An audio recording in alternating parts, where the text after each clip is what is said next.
Hello everybody, Matthew here on day 35 of this 90-day program, life transformation program from mediocrity to mastery.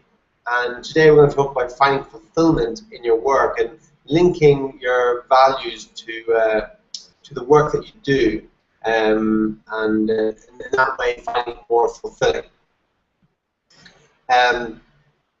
First of all, I just want to mention that as of Monday, today is Saturday, as of Monday, we're going to return to schedule. I'm going to be embedding these into the supermanprogram.com, and each one is going live at 5 a.m. London time. I've had a few people messaging me, emailing me saying, look, I'm not receiving your emails at the minute, and these don't seem to be coming on at the right time. That's because it's the holidays at the minute, and we're staying with family, and there's no internet connection there, and so my routine has been really totally out of place. So as of Monday, we'll be back into routine, and that way everything will go more smoothly, I believe. Right, but logistically, it's just been quite difficult this last couple of weeks with having no internet access and various other challenges like that. Okay. So there's a storm coming at the minute. I don't know if you can hear the wind whistling through the window. It's on its way. Things change, you know. You used to never get storms here in August. August used to be this amazing weather, but last August we had this downpour of rain for about 3 or 4 days, and rain constantly for 5 days, like torrential rain for 3 days solid, floods and everything. Unheard of, and it looks like we're going to get it again this August. So things change, you know. Things are, you know, even a habit that the weather patterns have a habit for so many years, where August has been this perfect month, and the storms don't come till generally October, late October. The weather has decided to change its habit, and it's created a new habit now of sending us this storm in August, right? So that's an indicator. We can all change our habits no matter how long we've had them. We can all change our patterns in which we live if the current patterns aren't serving us at our highest level, right? So we're talking about work, and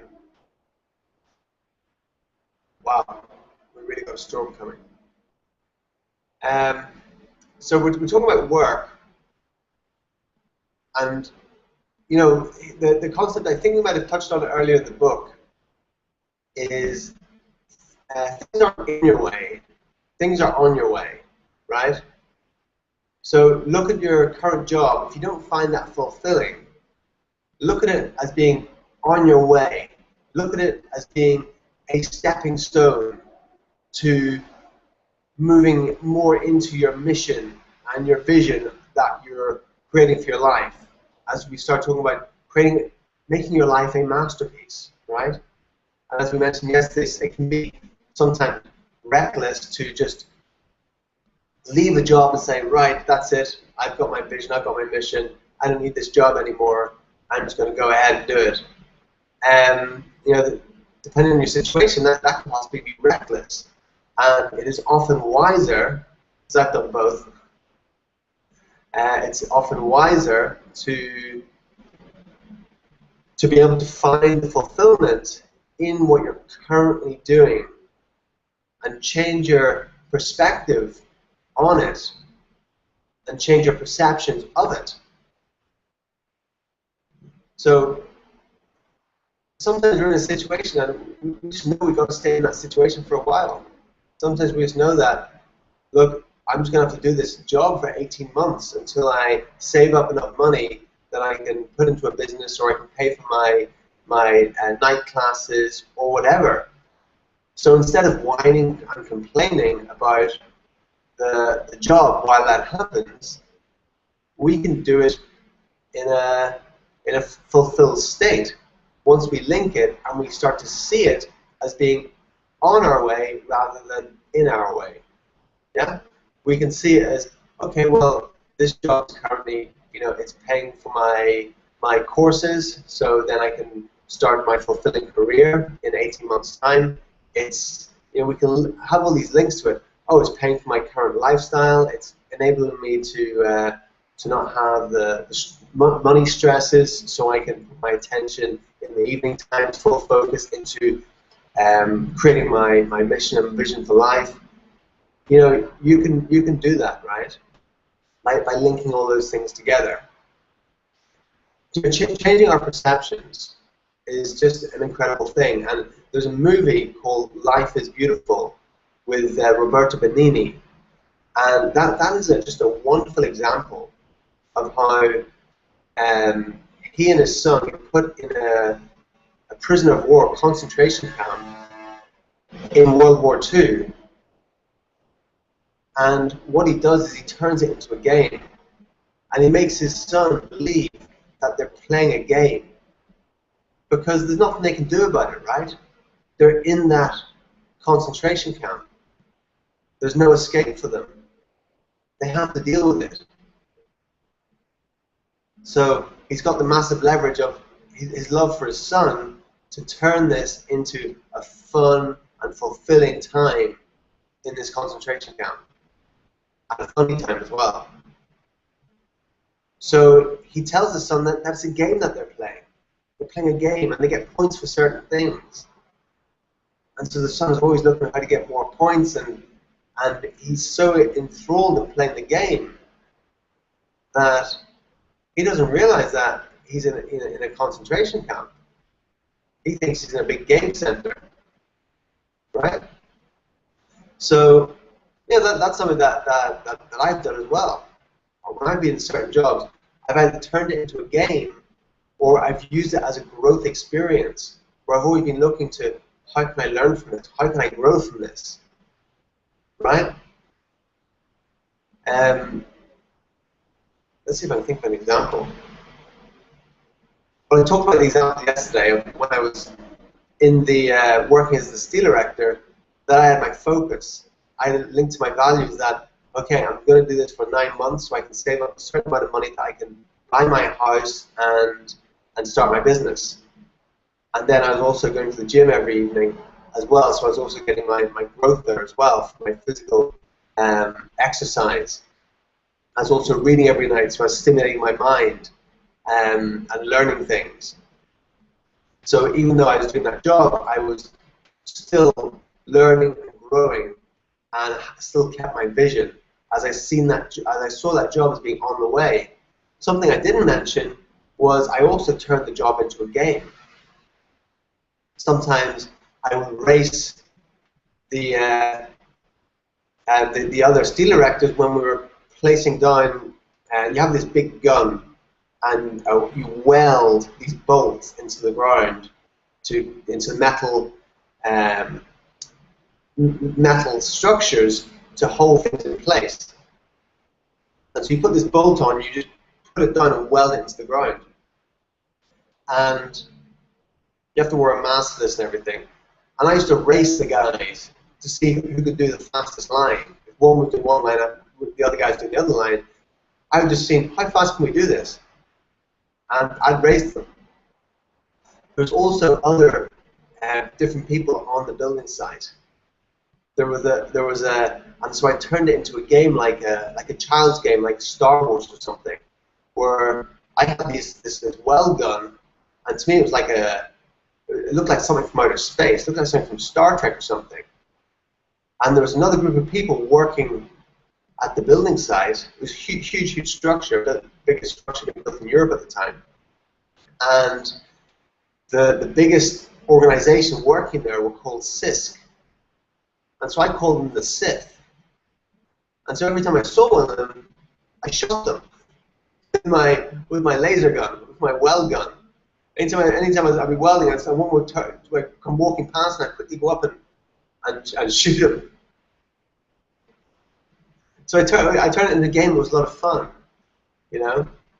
I would just kind of play pranks on people and things like that. Nothing dangerous. And yeah, to me it was all a game, and that's how I was able to get through this job that wasn't particularly fulfilling to me, and I just turned it into a game, right? and I linked all my other values to it. So my time there was fairly enjoyable, considering it was really completely out of alignment with who I was, right?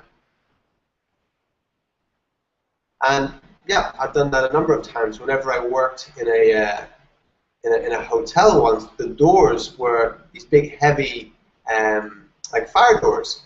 So every time I went through a door, I went through it with using my fingers or my thumb to open it, so I could strengthen my thumb and my fingers for martial arts. So I went through it like with a strike. I used to strike my way through all the heavy doors, and I was going through them numerous times every day.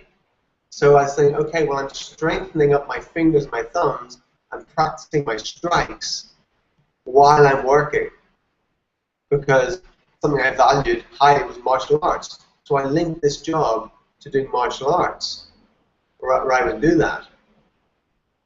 Part of my job was guest relations. So I used to enjoy speaking with the guests and using communication skills and overcoming any problems that they had just through using communication skills, because that's something I valued highly. I valued highly being able to communicate well. So I used to like to practice with the guests, especially problem guests, because that was more challenging. And I say, okay, well, I'm honing my communication skills here, right? So whatever job you're in, even if it's unfulfilling, is find the fulfillment in it by linking it to your highest values. Change your perspective on it. You know, look at it as a game.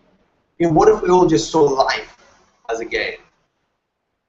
You know, we'd take it less seriously, right? Probably enjoy it more. There'll probably be less fighting and things like that. Because when someone does something to us, we should realize that, well, that's just part of the game, right? That they're just playing their role in the game.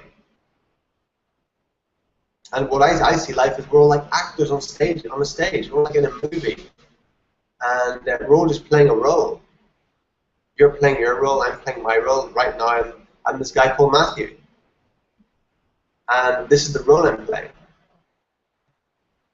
When I eventually leave this planet, I'll leave the character of Matthew behind, and I'll take on another role. I'll always be me. Me is me. But there will be futures when my name will change, and I guess aspects of my personality might change, things like that, as they have done throughout my life anyway. Aspects of my personality have changed from when I was a teenager to now. Of course they have, right? So as we get older and then into the next life, things will change. We're constantly evolving, right? So when we start to see things like that, we just take things a little bit more easy, yeah? More lighthearted. We don't take ourselves so seriously. We don't worry so much when we mess up and make a mistake, because the character playing, the actor playing the character in the movie, they don't get upset when they have an argument or whatever happens, right? Because they know they're just playing a role. So just realize that you're just playing a role, and play your role to the best of your ability. Make sense? Cool. Okay, let's start our reading from the book, The Values Factor. And if you watched every single one of these so far, today's day 35, I may seem like a broken record, because every time I pick up the book and say, now we're reading from The Values Factor by Dr. John Demartini, but this might be your first one watching, so it's important that I mention this each and every time. And you can get your book at drdemartini.com or Amazon, and we're on page 206. You need the book. You need the book to complete the exercises. If you just passively watch this, you will get benefit for sure, but you won't get the highest life transformation that you possibly could without getting the book, reading it, and doing the exercises. Okay? This is possibly the most life transformational book on the planet that will take you from mediocrity to mastery. So after you complete watching this, then I recommend you go back and watch every single one of them on Your Potential channel to get the full benefit.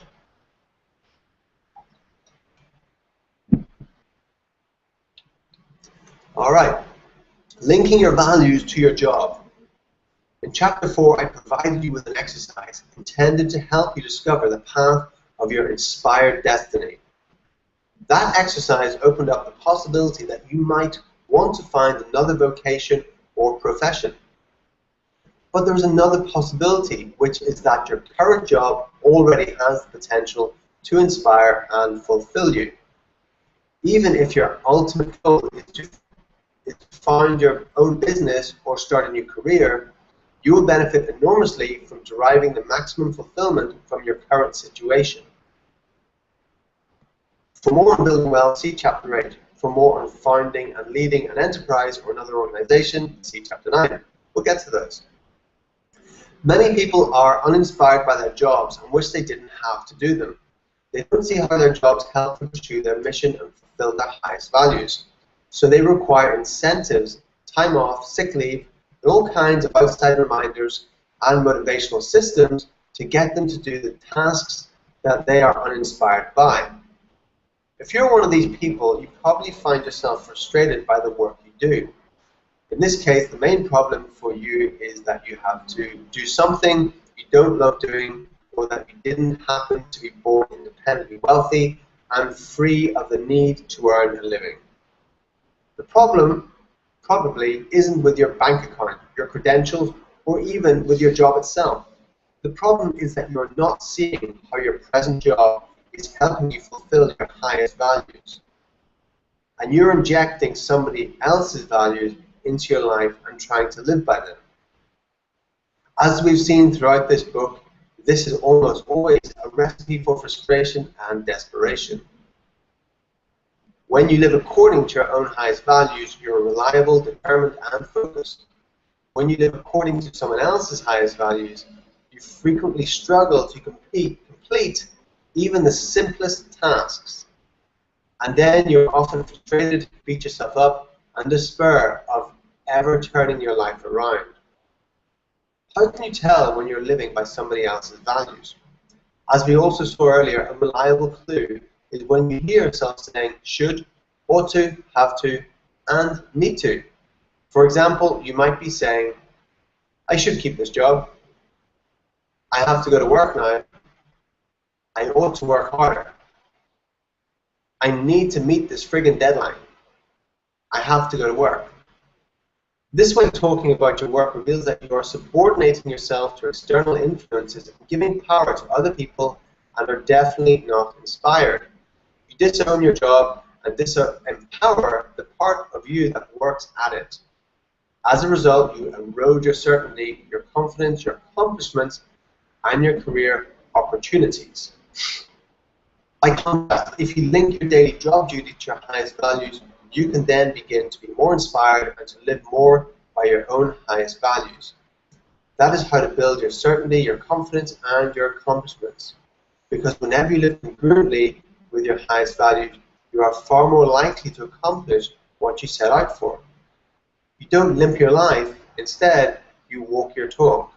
So ask yourself, how specifically is doing my current job duties going to help me fulfill my highest values?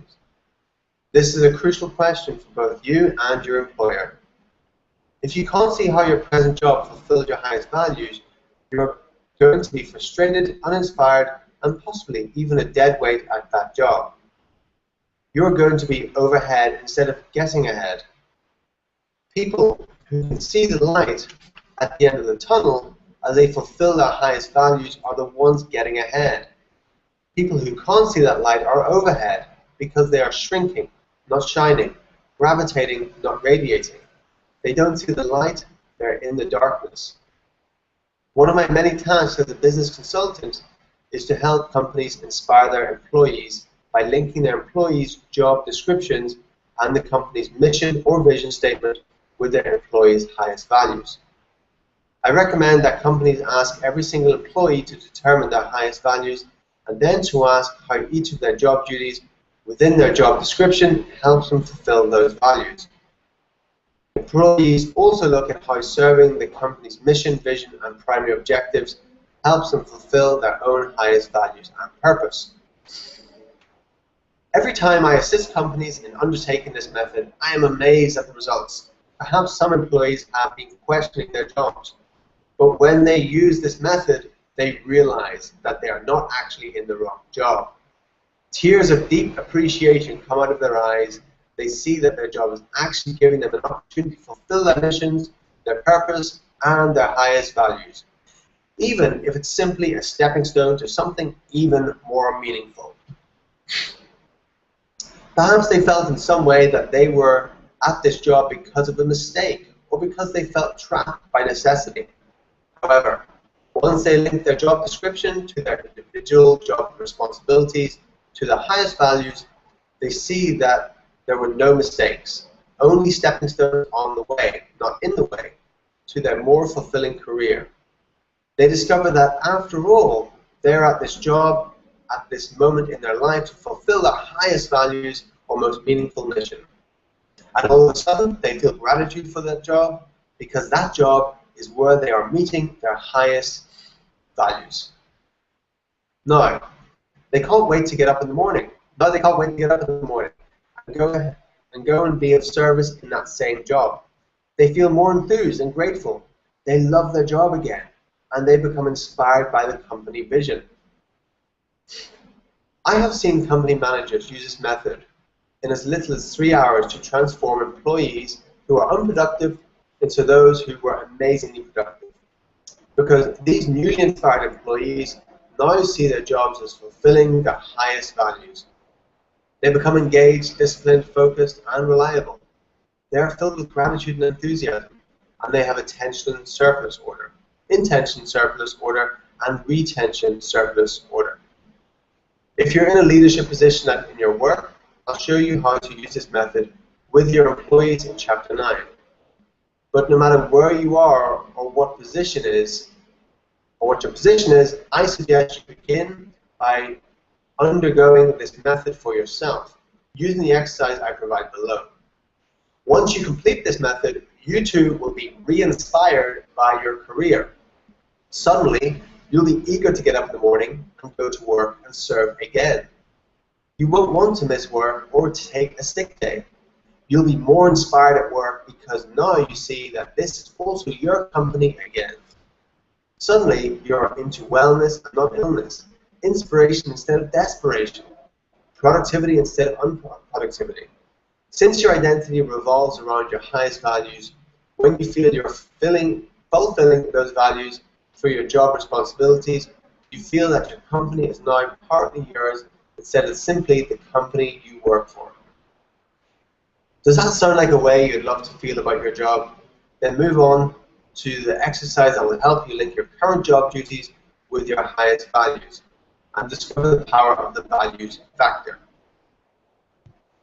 So here's the exercise. I'll just read through the exercise and then we'll finish up. Exercise 1, discovering the fulfillment in your job. As we've seen throughout this book, fulfillment comes from pursuing your highest values. This exercise will help you see how to link your current job duty and the mission of your or vision of your company with your own 3 highest values, which is guaranteed to make your job far more fulfilling. Note, if you are in a leadership position at work or in any organization, you will find in Chapter 9 a version of this exercise that you can conduct with those whom you may be responsible to govern or manage. Instructions. 1. Write a detailed description of everything you do at work.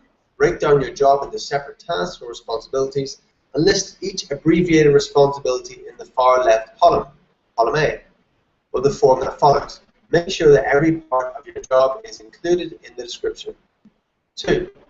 List your company's mission or vision statement. If your company does not have a formal mission or vision statement, create one. Write a few sentences that summarize the most important values and goals of your company. Then write out an abbreviated form of your company's mission or vision statement in the far left column E, or the form that follows. For example, Microsoft's mission statement is to enable people and businesses throughout the world to realize their full potential. We work to achieve our mission through technology that transforms the way people work, play, and communicate. Walmart's mission statement is to lower the world's cost of living. Step 3. Check the exercise you have completed in Chapter 2 and recall your 3 highest values. List them in middle column C of the form that follows. Step 4. Link your job description to your 3 highest values for every duty, task, or responsibility within your job description. Write 10 to 30 ways that performing that task will help you fulfill your 3 highest values. Your purpose. Write these abbreviated answers in column B of the form that follows. Ask yourself, how specifically will fulfilling my individual job responsibilities help me to fulfill my 3 highest values and purpose? Answer this question 10 to 30 times in column B for each responsibility. Step 5. Link your company's mission or vision statement to your 3 highest values. Ask yourself, how specifically will fulfilling my company's mission, vision, help me fulfill my 3 highest values and purpose? Answer this question 10 to 30 times in column B. So that's the exercise. What we're reading tomorrow is the Universal Laws of Business. Look forward to that. So this is why you need the book. You need the book to do these exercises, right? There's the columns. You need to reread over that and do the exercises. Life changing. Life changing. Do the things that are hard and life becomes easy. Or also do the things that are hard and life becomes fulfilling. It's not easy doing these exercises.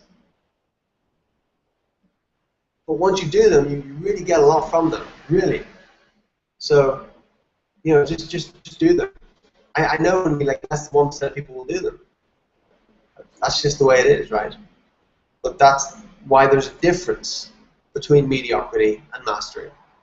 And that's why we have a choice. We have free will to choose where we're going to be.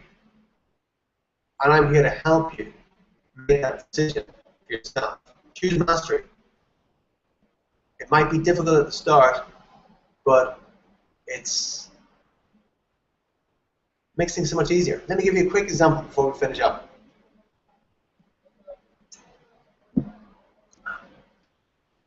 My son has just turned 2 years old. And he can go to the toilet by himself no problem. He can go number 1, number 2. Many kids these days are 5 years old and they're still in nappies or diapers, right? And what the parents generally say is, oh, it's just so easy. It's just so easy to put one on them. They're not having to worry about it if he pees in his pants or he poos or something like that. Have to change his clothes then. It's just so easy to put the diaper on. But that makes life hard. That's an extra 3 or 4 years of spending money on diapers. We call them nappies in Europe, and in the UK and Ireland, in America call them diapers, just to be clear. I'll say diapers because I know a lot of people are Americans. And the people from the UK understand American terminology, but Americans quite often don't understand English terminology. So, 3 extra years of paying for diapers, that's a lot of money. That's probably over $10,000. It's probably more than $10,000. Someone can tell me the exact figure, but it's probably more than $10,000. When Indigo was a little baby, we were spending, I think, 60 a month, 60 euros a month, maybe $100 a month on diapers. So work that one out. So what do? We were attentive with him. When he was 3 months old, I was having him on the potty like 6 times a day, whether he needed to go or not. I just got him into the habit of getting on the potty. Just really attentive with him. Anytime he looked like he was going to poo or pee, quickly whipped him up, put him on the potty. So by the time we had it, and at about 1 year, he was almost there. And then he seemed to relapse, where he just started pooing and peeing in his nappies again. And it was kind of disheartening. But we kept at it. And at 18 months, 19 months, he was completely out of nappies, and he just wears a cloth one night at night to go to sleep. And quite often he still doesn't need to use it. It's just like a precaution when he's sleeping. So we don't have that expense anymore. And so at 18 months, 19 months, he's completely out of them because it was difficult at the start. Sometimes there were accidents, you know, and you just clean it up, you just get on with it. So now it's made life so much more easy. He's 2 years old, he's running around, he doesn't need them. Where I'm seeing kids double his size, twice his age, that are still in nappies, right? Because the parents think, well, it's just easier, but it's not really. It's much easier for us now, not having to face another 2 years of dealing with dirty nappies and stuff like that. So much more easier now, because we put that, but it was difficult at the start. And even when we tell other parents about it, they say, oh, no, that wouldn't work for us. Because they see the momentary difficulty in it, and they don't see the long-term ease they'll get because of the short-sightedness. It's just short-sightedness, right? So what we've got to do is we've got to lift our sights up and see that if we do the difficult things now, then life we'll have much more ease in our life and much more fulfillment in our life. All right, that's it from me for today. It's been great speaking with you as always. Have a great weekend, and we will return again Monday morning, 5 a.m. London time. If you want to receive updates and exactly when things are happening, then click on the link below and enter your email address, and you'll receive regular updates from me. Also, if you want to join our Financial Freedom Crusade, click on the link below, and we've got a whole system set up which you can do that as well. So look forward to speaking with you again on Monday morning. Like I said, have a great weekend and take action on the things we talked about.